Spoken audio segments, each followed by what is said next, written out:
ఇలాంటి సినిమా నేను లాస్ట్లో చూడగానే నాకు కంటిన్యూ వచ్చి, అంటే మీకు అదే ఫీలింగ్ వస్తుంది. ఇది ఒక చాలా కొత్త రకమైన సినిమా.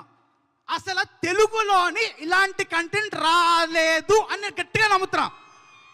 మనం చాలా కంటెంట్ చూసాం, ఓకే. అప్పట్లో జంబలక్కడి పంబలవు ముగ్గురు అప్పట్లో చూసాం మనం. ఈ కాలంలోని ఇంత కొత్త కంటెంట్ రావడం చాలా రేర్.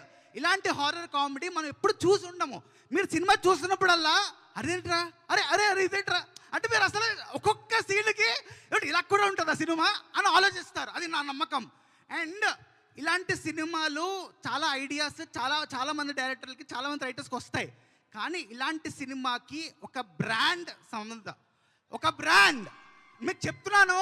ఈరోజు సమంత కానీ ఈ సినిమాకి ఆ బ్రాండ్ లేకపోతే ఇలాంటి సినిమా ముందుకు రాదు. ఎగ్జాంపుల్ కోర్ట్ సినిమా నాని ఎంత సపోర్ట్ చేసి అంతవరకు వెళ్ళింది. సో బలగం ఎంత సపోర్ట్ చేసి అంతవరకు వచ్చింది. అంటే నేను ఈ సినిమా కంటెంట్ని చాలా నమ్ముతున్నాను. అండ్ ఈ కాలంలో కంటెంట్ అనేది చాలా పెద్ద ఇంపార్టెంట్ థింగ్.